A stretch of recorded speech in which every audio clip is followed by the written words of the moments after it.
All right, so before we get started with what we're going to be doing today, I want to talk a little bit about next time. Right, so you're going to be reading, as you can see up here, Acts 1 through 3 of Hamlet. Right, it's right there in the anthology, and we're going to be talking about both history and what the hell is that? About both history and form when we talk about these plays. But the questions I want you to focus on mostly have to do with content, right? Because the language, I understand, is sometimes a little bit difficult. And if you're just paying close attention to details of language, you're going to have a much easier time with this, right? If you're just spending time like slowly reading just to figure out what happens, it's going to be much easier. So the first question I want you to think about is whether or not the ghost is real and how we can tell that the ghost is or is not real. Secondly, I want you to think about what the general condition of the kingdom of Denmark is in the play. Like, how do characters describe the state of the kingdom? And what does that have to do with the ghost? Third, is Hamlet genuinely mad, or is he pretending to be insane for some purpose? And there is a correct answer to this, right? This is not a subjective question. There is a correct plot-based answer to this question. And finally, I want you to think about what theories other characters express about Hamlet's supposed madness. Like, why do other people think Hamlet has lost his wits? What do they think has caused him to lose his wits? All right. So, Literary Reflection 2 is going to be due tonight. Literary Reflection 3 is due on Friday. Right, and remember that you can write these on any text that we've looked at that you haven't written about yet, right? So as long as you didn't write Reflection 1 on it, you can write Reflection 2 on it. And as long as you didn't write Reflection 1 or Reflection 2 on it, you can write Reflection 3 on it.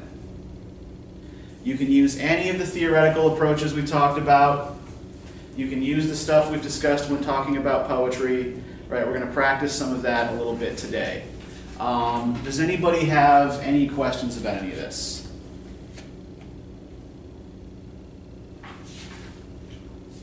All right, so I'll give you a minute to finish taking this down. Just let me know when you're done. Because I do also want to talk to you guys a little bit about the second paper, which is not, it's not looming that closely yet, but because it is a big assignment, it's better to be prepared for it early, right?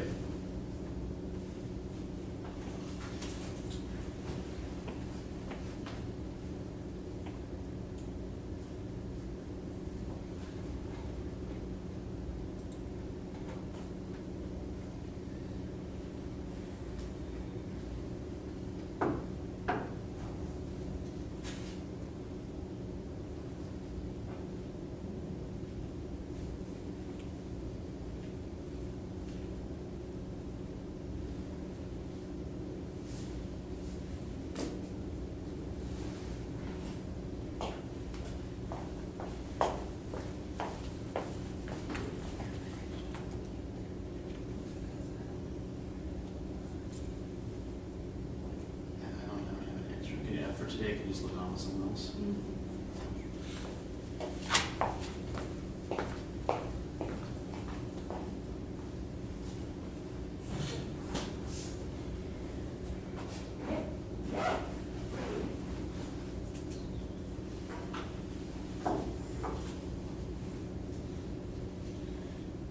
Everybody got this, or is anybody still working with it? You're still working with it? Okay.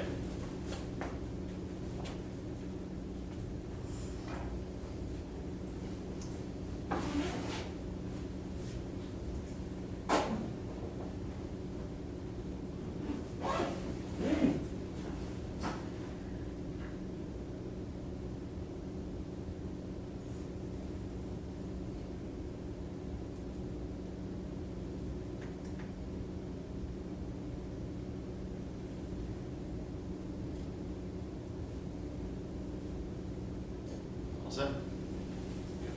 Okay, great. So let me just sort of briefly then talk to you about paper 2 and how that's going to go. And I wish they had one of those sticks with a hook on it in this room, because this is really inconvenient for people who aren't very tall. What's that? Yeah, I could do that. Yeah, that's a good idea.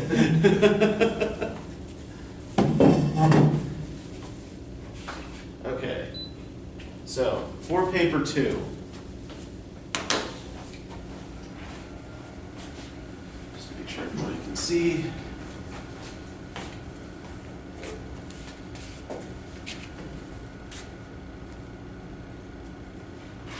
So the guidelines are up in Georgia View. You can read them there for yourself, but I still wanted to go over them with you so you could ask me questions so you had, a better idea of what it is I want you to do. So paper 2 is going to be about twice the length of paper 1. It's going to be 2,000 to 3,000 words. This is going to be a research paper, so much of that extra length is going to be made up for by the fact that you're quoting not just from a primary source, but also from secondary sources, right? So don't freak out about the length. Remember, right, the paper is due on May 4th, right? So you've got over a month to complete this. I'm talking to you about this now so you have plenty of time to do it, right? All right, so you're going to choose one literary text that we've discussed. This can be a short story, it can be a poem, it can be one of the plays. Right, choose one. And you're going to construct an argument about how the story, poem, or play presents a particular theme or idea, and why this presentation of it matters. You can use any of the theoretical approaches that we've talked about as a sort of basic framework for reading. You can certainly consult any sources you find in Galileo. In fact, I expect you to. We're going to be doing a library research session in a couple of weeks to help you gather sources for this. You're going to need at least 5 outside sources. So these can be works of general literary criticism. So if, say, you decided that you were really interested in structuralist criticism and you wanted to do that, then you might look for one of like the big sort of text that explains structuralist criticism, right? This is how to do it. You can use literary criticism of the work itself. So if you're writing about Hamlet, you would want to look for things about Hamlet, and not just about Hamlet, but about the specific aspect of Hamlet you wanted to write about, right? So if the thing that interests you most, for example, is the ghost, then when you're searching for sources, right, you don't want to just search for everything on Hamlet, right? You want to search for things that are about Hamlet and the ghost, right? Generally, if you type in more specific search terms in the Galileo databases, you'll get better results. You can also use works from some other discipline that might be relevant to your argument. Now, I know that no one in this room is an English major, right? But I know, Xavier, you're an art major, right? Like, if there's stuff from art history that you think is relevant to whatever you're reading, you're certainly free to use that, right? If we're looking at, say, a play where you want to examine a character's leadership style, right? If you're a business major, something from management theory might be relevant, right? Like the work that I do outside of this class is mostly on the way authors construct imaginary spaces. So I actually do a lot of reading of geography and architecture. So you can draw in all sorts of things, provided that it's a legitimate scholarly source and that you can actually make the case that it's relevant to a reading of this particular text, right? In fact, a lot of you are probably going to be wanting to bring in some history texts. Okay, so annotated bibliographies are going to be due on Tuesday, the 24th of April. We will go over how to do an annotated bibliography. I will post an annotated bibliography assignment to Georgia View specifically, but just know that this is part of the paper, right? Your paper is not complete unless you do an annotated bibliography. Does everyone know what an annotated bibliography is? Okay, let me briefly explain it, right? So an annotated bibliography is just like a regular works cited page, except that underneath each entry, you give me a brief paragraph explaining what this source is, right? What it's about, and how you're going to use it, right? How it helps your argument. What this tells me is that you've actually read and evaluated the sources that you're going to use. So, right, you're going to have that ready for the 24th of April. You will bring a copy of your draft for peer review on Monday, the 30th of April, and you will submit it that same evening. Monday, April 30th is, I think, our exam period. The final version will be due on Friday, the 4th of May. Right, so you basically have the rest of the semester to work on this. So the formatting requirements are the same as everything else. As far as working with the secondary sources is concerned, right? First, does everybody understand what the distinction is between a secondary source and a primary source? No. Okay, let's start there. A primary source is the thing that you are actually studying, right? So if you are doing a close reading of the Second Amendment and trying to sort of parse like what the Second Amendment actually says and allows, then your primary source would be the Bill of Rights. If, however, you are using amendments from the Bill of Rights to illuminate some other text that you're reading, right? You know, if you're using it, say, you know, to help explain certain legal terminology in a short story, then it becomes a secondary source, right? So the text that you are specifically examining, that you are specifically picking apart, that is your main subject, that's your primary source. Your secondary source is any other source that you're using to shed light on the primary source. Make sense? It's a source within a source. What's that? So it's like a source within a source? Well, no, I mean, we're just talking about different kinds of sources, right? You know, different uses of sources, right? Things that are a primary source can sometimes be a secondary source, depending on how you're using them, right? What matters is not so much the source itself, is how you are using it. Okay, so what you're going to need are 5 secondary sources, right? Your primary source is going to be the short story, the poem, or the play, right? That doesn't count towards the 5. You're going to need 5 sources other than that. As far as what sorts of sources are appropriate, you can use scholarly books and journals in any discipline, right? When you're looking for journal articles, use the Carter Library's website. Go through Galileo, and don't just type things into the search bar in Galileo because that searches every database. You are specifically going to want to search JSTOR and the MLA bibliography. And JSTOR will often call up articles that you can download right away. The MLA bibliography won't always. You may have to request those. But when we do the library session, we'll show you how to do that, right? My basic point is, right, you know, don't use Wikipedia or any other encyclopedia for 2 reasons. One, who can go in and edit Wikipedia? Yeah, pretty much anybody, right?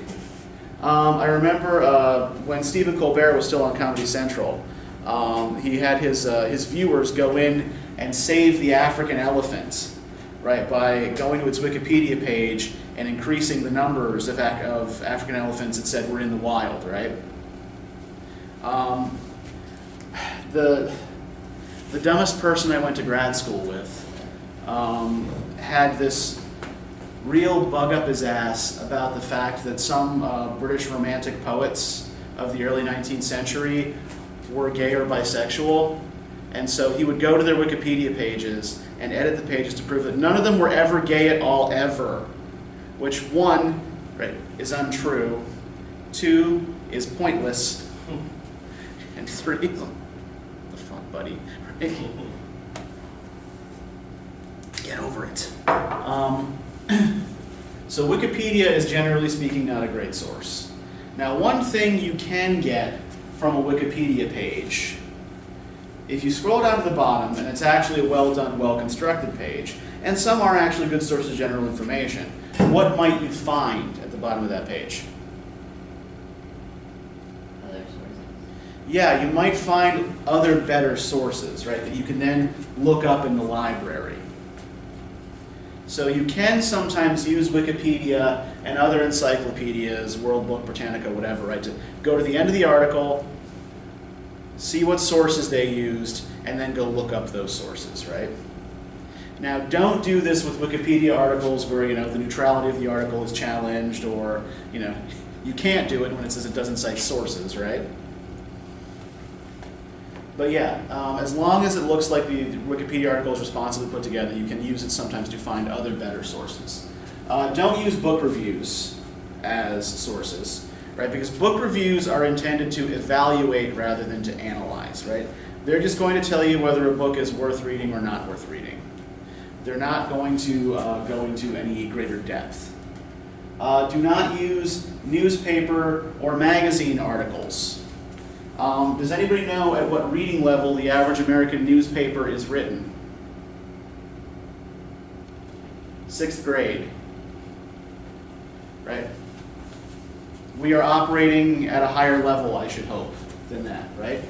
Not only that, but newspapers and magazine articles are often only going to tell you things about current events, right? They're popular sources, right? They're sources that are intended for a wide audience, and the assignment is supposed to teach you how to use scholarly sources. So I want you to restrict yourselves to scholarly sources. Do not use random websites found via Google searches. There's a reason for this as well, right? And I know that Google is the search engine that is most likely to give you results that you want, right? In part because Google watches you and sees what you click on and tries to give you more of the same, right? Nobody's entirely sure how Google's algorithm works, but we know that it's based in part on your personal preferences and giving you what it thinks you want, and that it's also based in large part on popularity.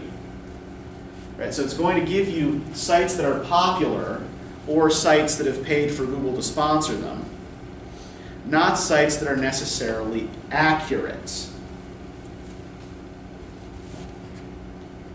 Right? And does the fact that an idea is popular make that idea true? Right? People once believed that there was no landmass in the Western Hemisphere, right? That it was just water. This, by the way, this is actually a common misconception about Christopher Columbus's journey. Columbus did not prove that the world was round. We have always known that the world was round. What we thought was that there was nothing on the other side, right? That there was Europe and Asia and Africa on one side of the globe and nothing on the other. So what he showed was that there was a whole other continent there with lots of people living on it. But yeah, so where was I going with this? Right, yes, don't use random websites you find. Yeah, just don't use Google on this assignment, right?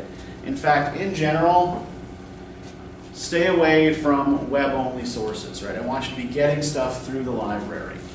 And not all the stuff you get through the library is going to be equal either, right? Don't use CliffsNotes, SparkNotes, Schmoop.com, Masterplots, or other similar summary sites. Masterplots is one that's going to pop up a lot in pure Galileo search. Really, if you just type things into the Galileo search bar. I don't want you using Masterplots because it's basically just SparkNotes in the library.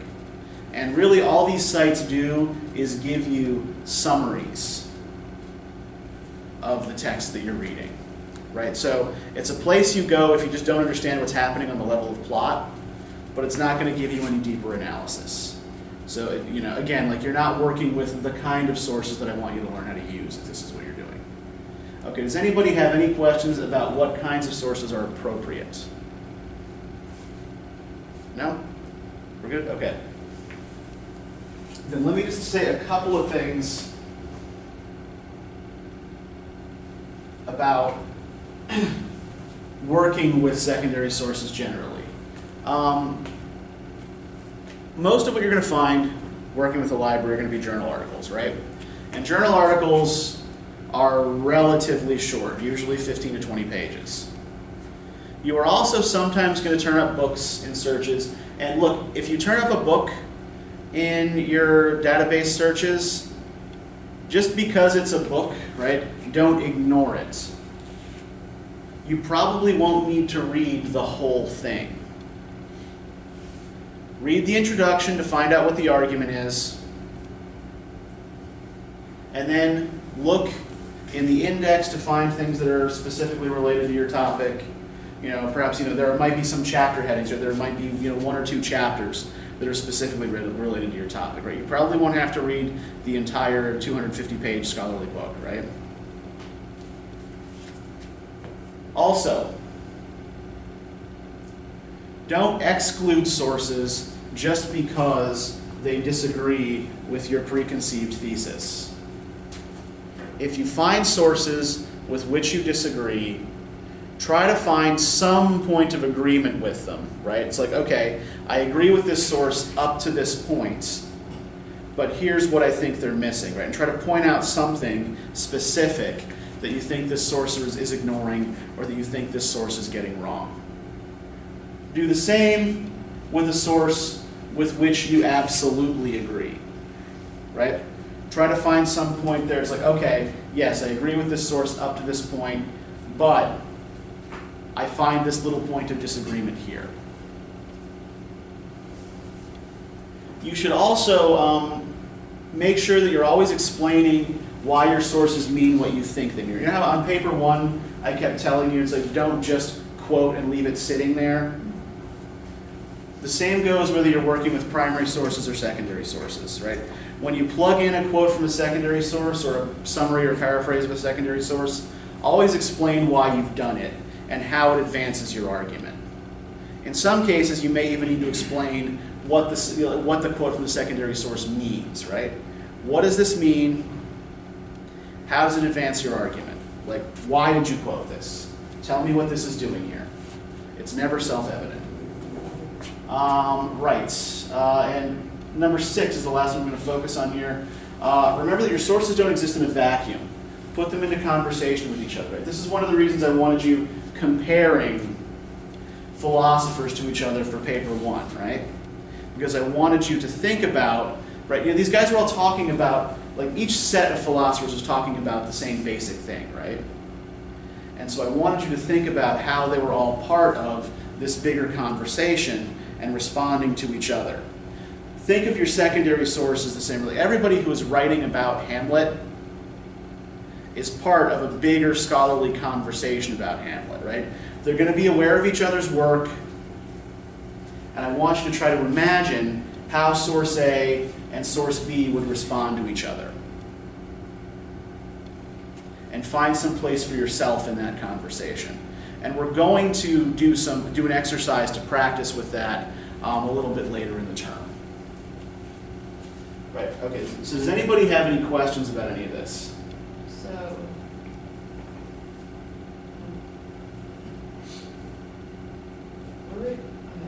So we have a topic that we're going to pick from one of the sources of our literary text. Yeah, you're going to choose one story text, or one story, poem, or play, and that's going to be your primary source, right? Okay. Well, you have to choose 5 of them. You need 5 secondary sources. Oh.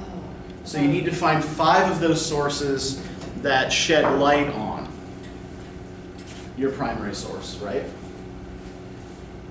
So 5 secondary sources that you think in some way explain your primary source. What are we trying to explain? Okay, so you're coming up with an argument about the story, the poem, or the play, right? So you're looking for some big idea that you think runs through the story or the play or whatever, right? And you are making an argument as to what that is and why it matters. So, say you might want to look at, something like generational conflict in a good man is hard to find, right? Or you might look at something as even as specific as like coded racist language in a good man is hard to find, right? And what function that plays in the story. You might want to look at something like, what the hell else did we read?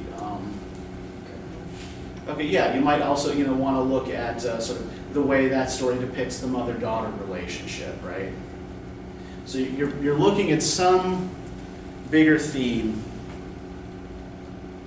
making an argument as to why it matters to the way we read that story. Okay? Anything else? Any other questions? Okay. Great. Then let's talk about poetry. So last time we talked about how you can use form, right? You can use the rhythm of the poem, the rhyme scheme, and even the way the poem is laid out on the page to determine certain things about meaning, right? To determine what the author is doing with the poem. So I want you to turn to page 664, please, and Easter Wings by George Herbert. If you don't have your book with you, it's okay if you look on with somebody else.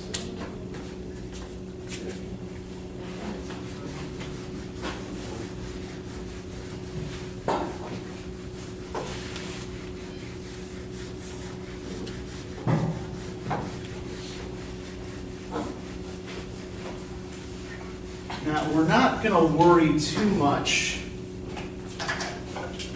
about digging into specifics of meter and rhythm in this poem. What I do want you to note here, though, is, right, what's the first thing we notice when we see this poem on the page?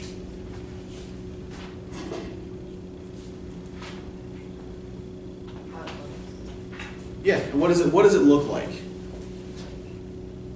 Hourglass. Okay, you've got these two hourglass shapes, right? What else might they be? What else? What's the poem called? Oh, wings. Yeah. So the form of the poem, right? The way the poem is put together mirrors the content here, right? It actually physically resembles the content of the poem. This is an example of what's called a pattern poem.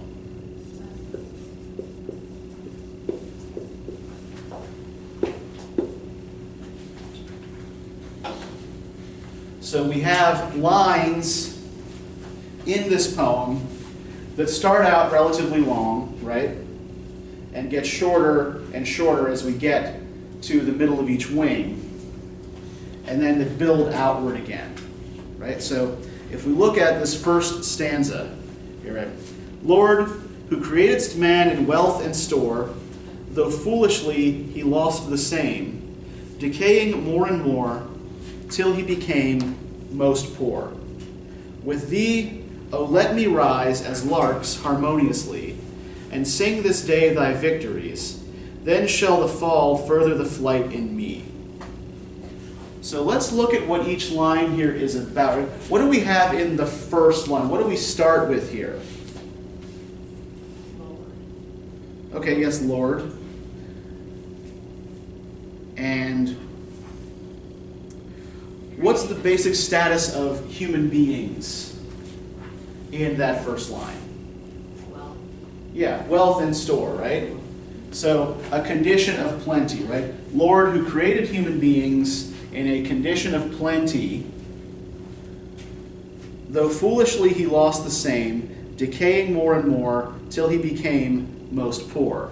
what do we notice happening in each successive line as we go down to the middle of the stanza? The lines get shorter, right? And what about the content of the lines?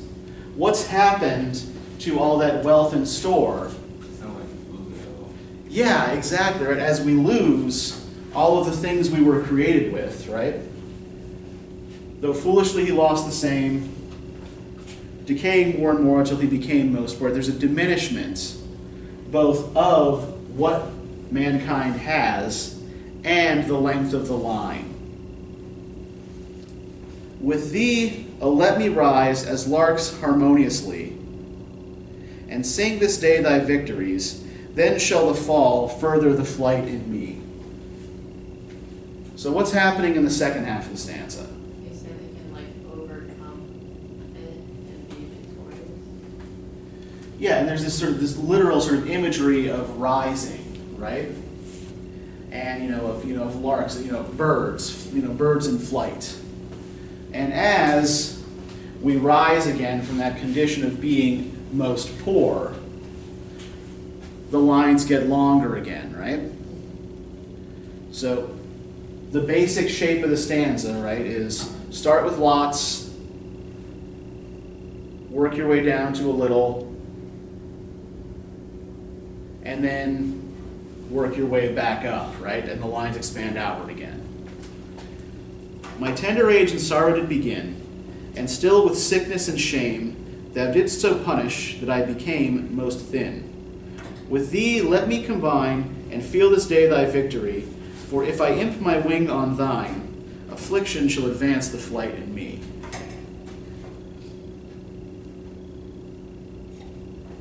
So the second stanza describes, in the first half, suffering from a kind of wasting sickness caused by sin, that instead of making him most poor, right, makes him most thin, right? But it's the same basic process that we had in that first stanza, right? We start with a long line, and as he sickens and wastes, he gets thinner. So does the line. With thee let me combine and feel this day thy victory, for if I imp my wing on thine, affliction shall advance the flight in me. So, imping is to sort of graft feathers from a healthy bird onto a damaged wing. So, if he grafts feathers from the Lord onto his own wing, right, then he can rise again and fly. So, once again, sort of like through combining his own, strength with that of God, he can once again increase, right, from being most thin to joyous flight. So, the wings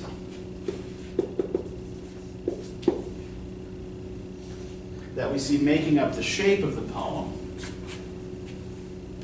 on the one hand, are closely related to the imagery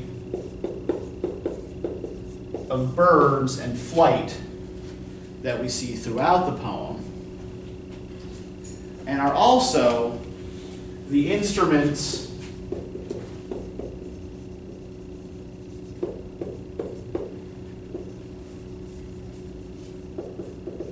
of redemption that the speaker uses, right? That he uses to sort of to get over his weakened condition and try to find some sort of oneness with God, right? Now we're not going to belabor this because this is a relatively simple poem, and the reason I wanted you to look at this was to show just how concretely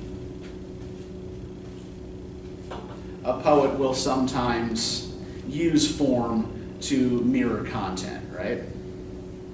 Now, in other cases, the poet is going to use form to try to play tricks on you. So if we turn to page 670, And the Shakespeare sonnet we've got here, let me not to the marriage of true minds.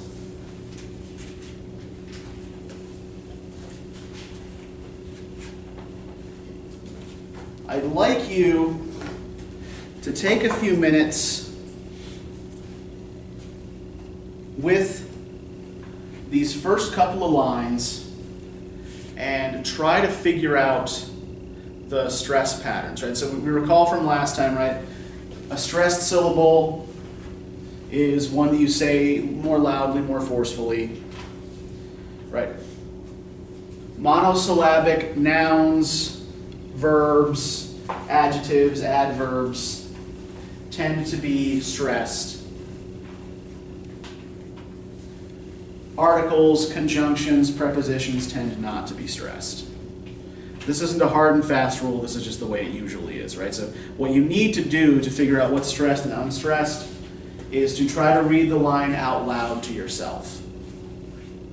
And then just, we'll try the first line to start with, right? And just mark the stresses where you think they fall.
Take maybe 3 or 4 minutes and see how far you can get with this.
Okay, what have you got for this first line?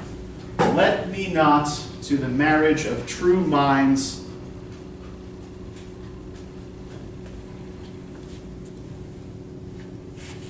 Let me not. What'd you get for that? The only thing I was really stressed. Which one? Well, I know that was the most stressed. Okay. Let me not to the marriage of true minds.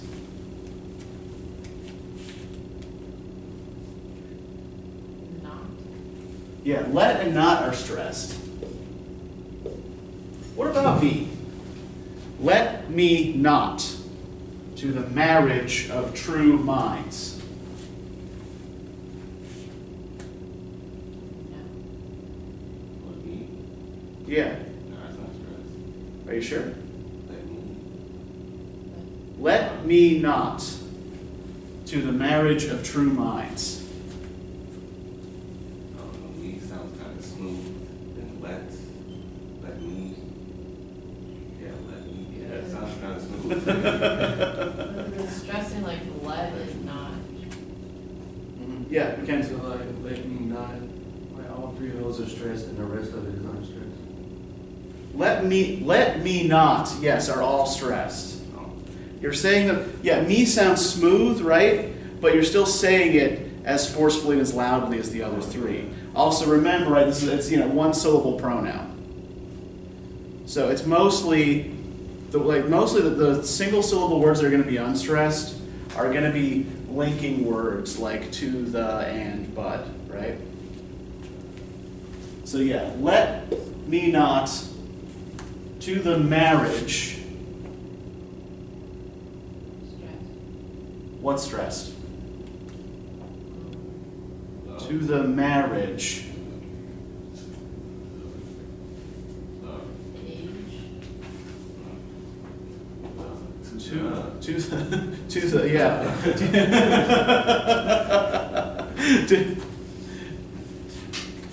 Remember, what kind of words are to and the? Let me not to the marriage. It's kind of connecting to the marriage. Yeah, these are linking words, connecting words, right? So to the, these are unstressed. Marriage. Age is stressed. Marriage. Or No, first part. Yeah, which syllable am I putting the emphasis on? Marriage. Yeah, yes. Of true minds. true. Yeah, true is stressed.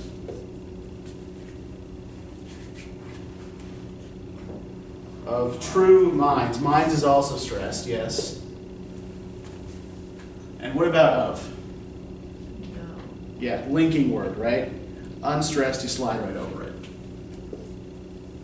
Okay, so if we break this down into those feet that we talked about last time, right?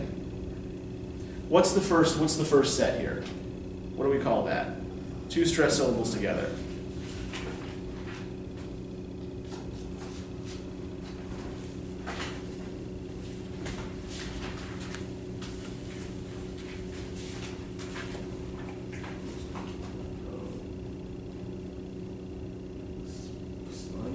Yeah, despondent, yeah. Yeah. Two stressed syllables together. Stressed followed by unstressed. Yeah, trochee, good. Unstressed followed by stressed. Is an I am. I know what you were trying to say. Two unstressed syllables. Pardon? Is that Anthony? Wait, oh, damn, wait. Is it Yes, a Pyrrhic. Pyrrhic, and another spondy at the end, right? And remember what the effect is of stressed syllables generally on the line, right? What do stressed syllables do to the speed of the line? Speed it up. Stressed syllables? Oh, wait, no. Yes, stressed syllables slow it down, right? Stressed syllables throw up roadblocks, right? Unstressed syllables clear them away. How regular would we say this line is? It's stressful. But the stress pattern changes from foot to foot, right? Yeah. So everybody always says that Shakespeare writes in iambic pentameter, right? One thing that I'm trying to show you here is that he does not. That he actually uses a variety of different feet to use to create different effects, right? So does it seem like there are an awful lot of stressed syllables in this line? Yeah. So clearly this line is meant to slow you down, right? It's not meant to move quickly. So let me not to the marriage of true minds. And then what do we have in the following line? How does it start? Let's just look at the language first. Let's just look at the words first. I should have clarified that, sorry. Let me not to the marriage of true minds admit impediments. What's an impediment?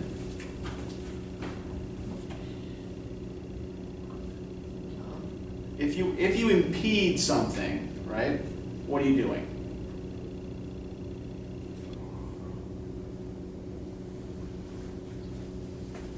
You are running along a track. I am going to get in your way and impede you. Yeah, to block or to stop, right? To get in the way, right? So an impediment is something that gets in the way. So let me not to the marriage of true minds admit impediments. And yet, this first line is full of syllables that are supposed to slow you down, right? So what I'm trying to demonstrate to you, what I'm trying to point out to you here, is that the form of the poem, right, the stress pattern of the poem, shows us that the poet is being ironic. He says he's not going to admit impediments to the marriage of true minds, but this first line is full of stressed syllables to slow you down, to block you, to get in your way.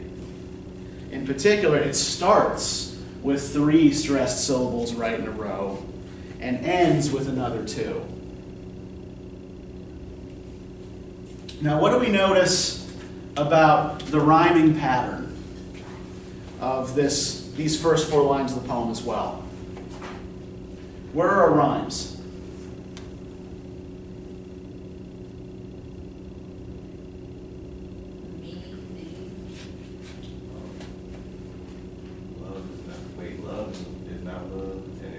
Love. It's not love. It's Well, where? They kind of repeat like love is to love and remover to remove. Yeah. Okay. So what is love? What is love supposed to rhyme with? Yeah. So love and remove, right? It's an armor. And yeah, minds and funds. Good, Mackenzie. Yeah, love and remove.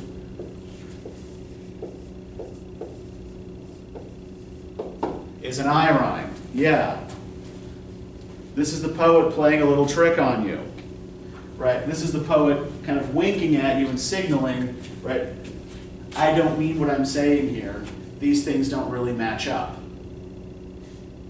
Now, what else can we say about the rhyme scheme as we have it here? So love and remove rhyme. What else rhymes? What's the other rhyme? Minds and finds. Good, yes. Minds and finds is our other rhyme. Now that's a true regular rhyme, right? But what do we call these 1-syllable rhymes that end on a single stressed syllable? What do we call those? Well, true rhyme just means that the words actually rhyme fully with each other, right? So minds and finds are true rhymes. If a rhyme ends on a single stressed syllable at the end of the line, Either right Rising meter, now that's what an iamb is, right? Because you have the unstressed syllable and then goes to the stressed, right? So you're building momentum in the line. Consonants? Oh, masculine. Yeah, Yeah. yeah, these are all masculine rhymes.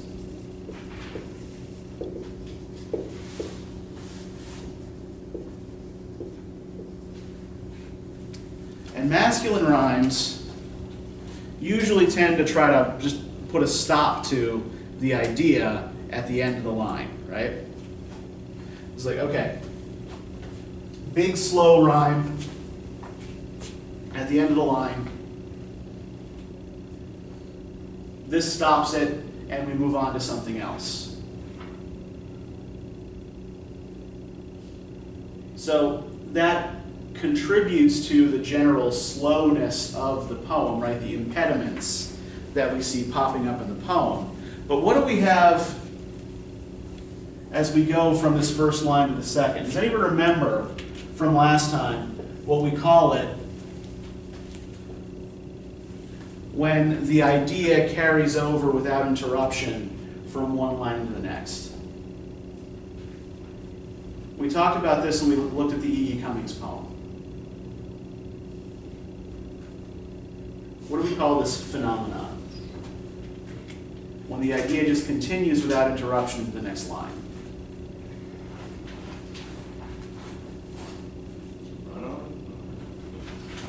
It's a kind of poetic run-on. No, it's called enjambment.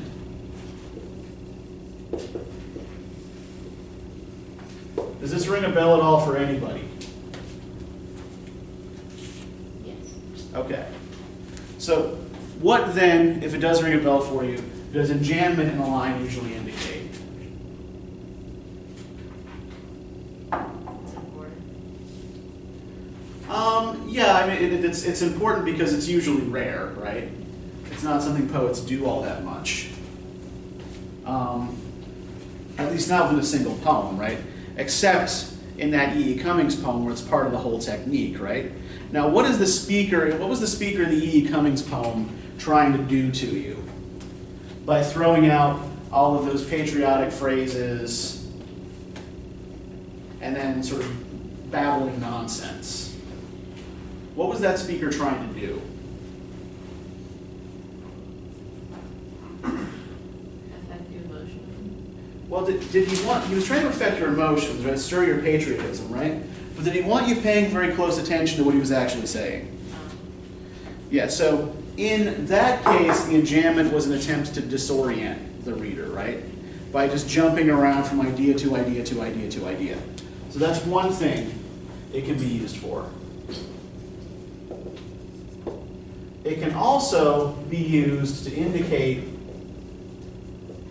a disordered or insincere thought process.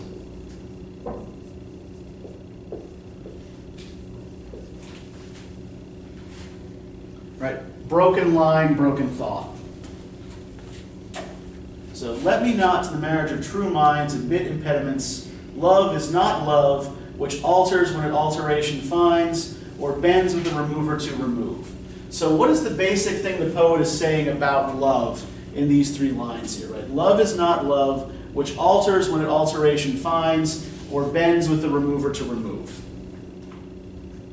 Love is not there. Well, what does he mean by alters when it alteration finds? What does that mean? Changes. Yeah, so is he saying that love changes or that it doesn't? Love is not love, which alters when it alteration finds. So if you are in love with someone and circumstances change, is that supposed to change your love for that person? No. Yeah, that's what he's saying here, right? Is that love is not love, which alters when it alteration finds, right? So love that changes when circumstances change is not love. Or bends with the remover to remove, right? So love doesn't bend, love doesn't change, right? That's the basic idea expressed here. But we see from the I rhyme that Mackenzie noticed, right? There's something insincere going on here. But I thought it says which alters.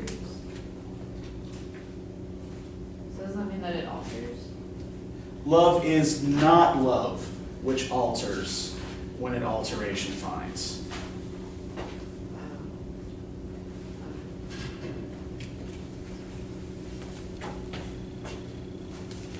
Oh no, it is an ever-fixed mark that looks on tempests and is never shaken. It is the star to every wandering bark, whose worth's unknown, although his height be taken.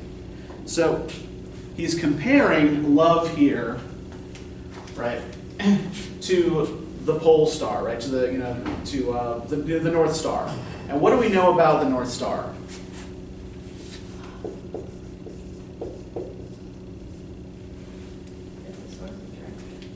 Yeah, and why is it a source of direction? Why did sailors used to use the North Star to navigate by? It points, yeah, I mean, it tells you where true north, it always tells you where true north is, right? And why does it always tell you where true north is? I don't know, it stays at north. Yeah, it's the one star in the sky, at least in the northern hemisphere, right? Whose position never changes, right? Other stars change their position in the sky as the seasons change. They all kind of rotate around Polaris, around the North Star. So it's always in the same spot.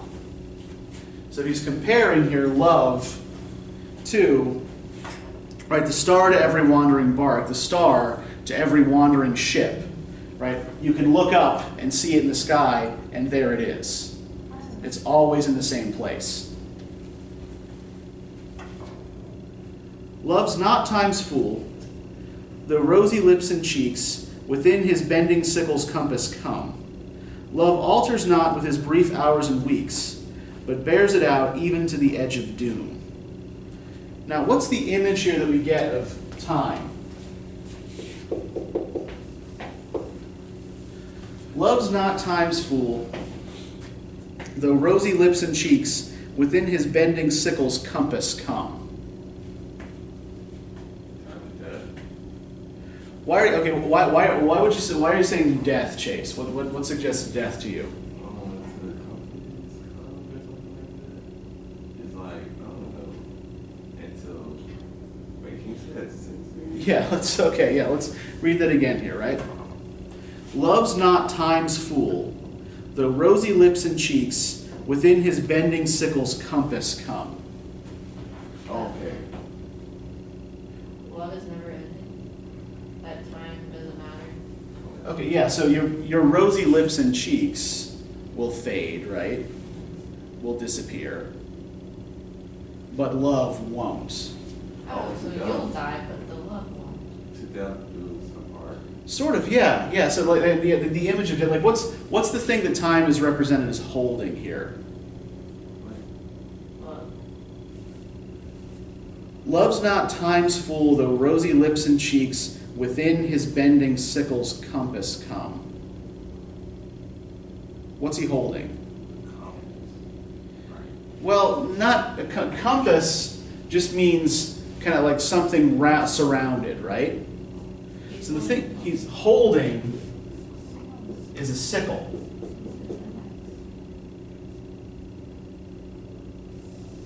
Right, it's an agricultural tool. It looks kind of like this, right? It's used for harvesting wheat. Now that I told you what this is, and do you know what this is? Do you recognize this object? Yeah. Okay, yeah, so the image of reaping or harvesting, right, is one that is commonly associated with the passage of time, the passage of the seasons, and with death. Right, now the Grim Reaper doesn't carry, a sickle, he carries, one of those big scythes, which is used for cutting down large stalks of wheat, right? Whereas a sickle is just for your more everyday mundane reaping, right? But nonetheless, right? Yeah, so the compass he's talking about is this part inside, right? The part that the sickle surrounds. So time comes and cuts down your rosy cheeks and lips, but not love. Love alters not with his brief hours and weeks, but bears it out even to the edge of doom. If this be error, and upon me proved, I never writ, nor no man ever loved. So you're saying that he can't be wrong, and if someone says that he's wrong, then they don't love. If this be error, and upon me proved, I never writ, nor no man ever loved.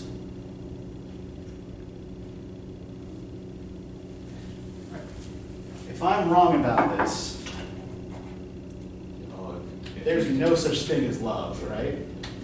Now, what do we notice, though, about the rhyme here? This is another I rhyme. Yeah, good. If this be error and upon me proved, I never writ, nor no man ever loved, right? So, there's an error right there in the two lines, right? There's an error right there in the rhyme.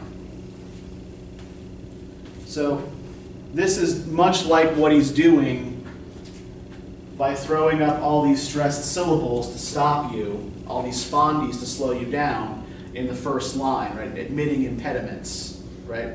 Let me not to the marriage of true minds admit impediments. Right. I'm not going to get in the way of true marriage. Oh, but I'm going to keep getting in the way of true marriage. If this be error and upon me proved, I never writ, nor no man ever loved. Oh, hey, these don't rhyme. Right? This is an error. You can prove it. Therefore, love is bullshit.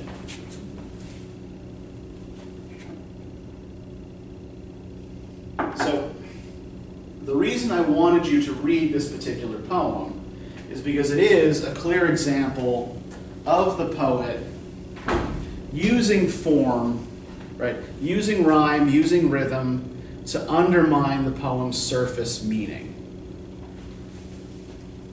Right? He's burrowing in underneath the surface of the poem and basically blowing it up from within, right? By not giving you true rhyme. You know, you would expect in a poem about marriage, right?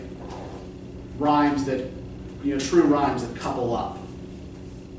But he doesn't give us that here. He gives us all these weird rhymes and bizarre rhythms to, in a way, kind of give love the finger. All right, so we don't have too much time left here, but I do want to just look briefly at the Adrienne Rich poem as well. And Jennifer's Tigers. It's on page 550.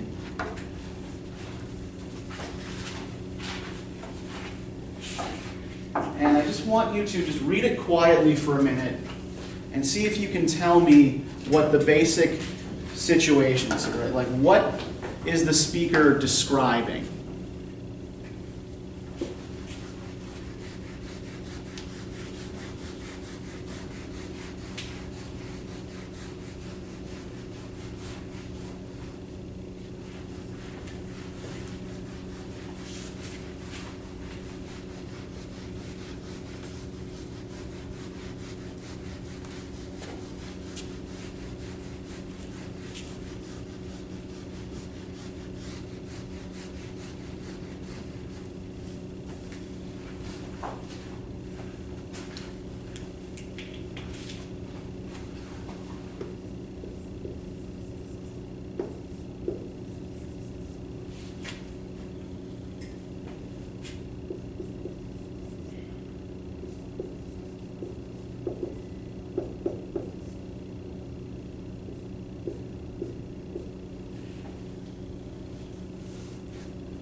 So what I'd like you guys to pay particular attention to here is the rhymes.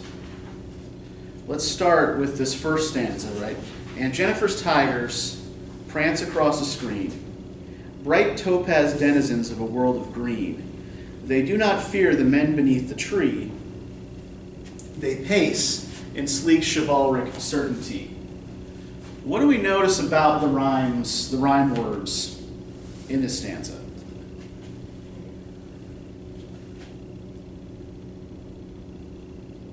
Kind of like repeat the same sound, green.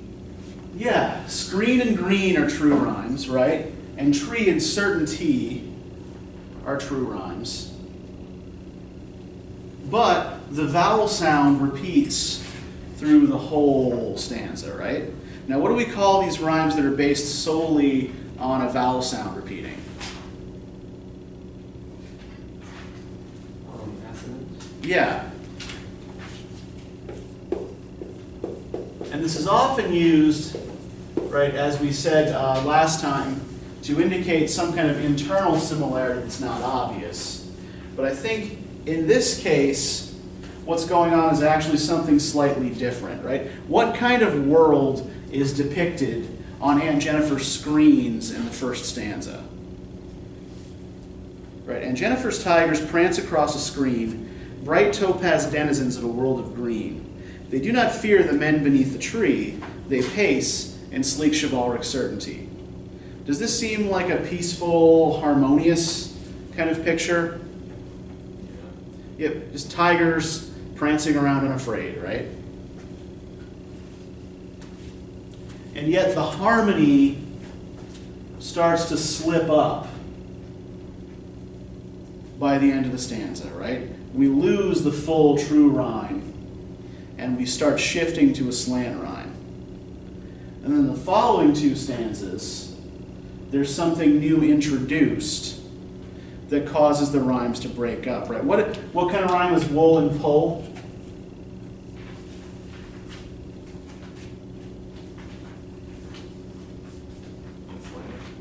Yeah, it's a slant rhyme, right? It's kind of a consonance rhyme. Right. And Jennifer's tigers fluttering through her wool find even the ivory needle hard to pull. So the creation of this art world of free tigers is physically difficult for her, right? And we see why, bless you, in the remainder of the stanza, right? The massive weight of Uncle's wedding band sits heavily upon Aunt Jennifer's hand. So what's messing up the harmony of Aunt Jennifer's little world of topaz tigers? Yes, her marriage is screwing everything up here, right? The weight of the wedding band on her finger, right? Now, the weight of the wedding band is probably symbolic, right? It's not the band itself that actually makes it hard to knit. It's what it represents, yeah. Yeah, it's, there's something overbearing about this figure uncle, right? So yeah, so the marriage is here presented as a disruptor of harmony, right? The closer we get to uncle,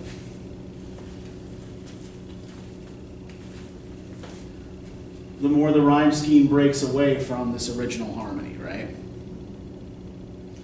When Aunt is dead, her terrified hands will lie, still ringed with ordeals she was mastered by. The tigers in the panel that she made will go on prancing, proud and unafraid. And this is just like, I want to just sort of finish with this here, like the idea of being ringed. Right, it has two senses here. One, the wedding band, right? Still ringed by ordeal she was mastered by. So one being what is apparently a bad marriage. The second being, does anyone know how embroidery is done? Right? If you're actually like putting embroidery on a screen, how do you do it? What tool do you need? Apart from needle and thread. It's done in a hoop, right? It's done in a ring. So her art, which she makes tigers,